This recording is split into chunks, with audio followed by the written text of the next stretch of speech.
After all the strife, and all the triumph forks, we make it back to sunken Hyrule, and as we witness Zelda being captured, we use all our brain power and deduce that we need to go save her. So after shattering a barrier and climbing a hill, we make it to Ganon's tower.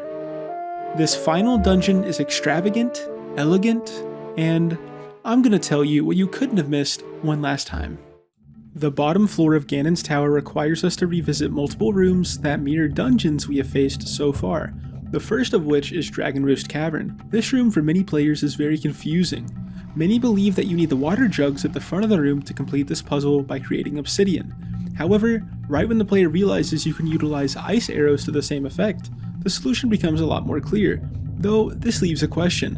Why were the jugs there in the first place? Clearly, this was a rare case of Ganon being considerate to Link leaving these water jugs here in the case Link got thirsty due to the heat of this room. The second room of this gauntlet is the Forbidden Woods, and other than bringing up our PTSD of Makar's near-death experience, this room is relatively easy, only requiring the Deku Leaf and a little platforming to complete. However, with us being near steps from falling into an endless pit, this room is a metaphor for how we are surrounded by darkness as we fight to reach Ganon. The Earth Temple section is quite jarring, forcing you into a tight hallway with coffins with enemies on all sides. Similarly to the Forbidden Woods, this section is a metaphor, but this time, the hallway is attempting to exhibit how claustrophobic you would feel if you were standing in an elevator with Jalhalla. Finally, the last section of the basement is based off of the Wind Temple. This room is a little weird when compared to the others. This is due to the many electrical traps, the fan and the spikes, being present only in this room in Ganon's tower. This must mean that Ganon sadly did not get his money up and could only afford an electricity plan for a singular room. We've made it past the basement and made it into the foot of the tower itself. This area, however, instantly bombards us with mysticism. This comes about with us finding mirrored rooms with slightly different features in each one. After further investigation, we find out that one leads to a way out of the tower, and one leads further in. The fact the game gives you a way of escape clearly is a callback to Majora's Mask, when you use the Song of Time to escape your fate, and in Ocarina of Time during the escape sequence at the end of the game. After dealing with the mirror rooms, we come across Phantom Ganon. We have dealt with this mini-boss multiple times before, but this time, we are dealing with him 7 times.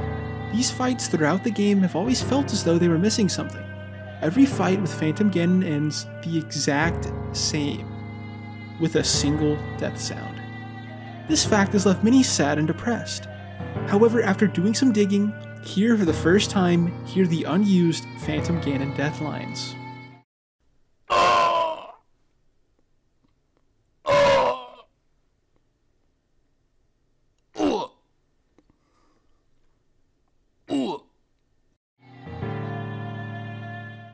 As we finally catch up with Ganon, he instantly hides and starts controlling a massive puppet in his image to face us. This fight is very intense due to the urgency required to cut the puppet strings and succeed in shooting the light arrows at its weak spot before being overwhelmed. While it's clear the fight is referencing how Ganon has been a puppet master the whole game, this also shows that Ganon is truly terrified to face the hero and hopes he can just dispose of Link indirectly to avoid taking a risk.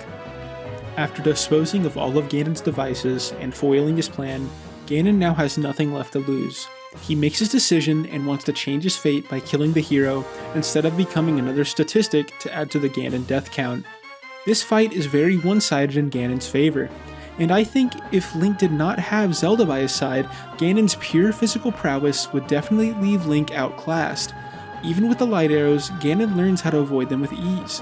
However, Ganon is only human, and due to his bloodlust, tunnel-visioned and forgot that the mirror shield he hid inside the Earth Temple could be used as a conduit for the light arrow to travel through, ultimately leading to his demise.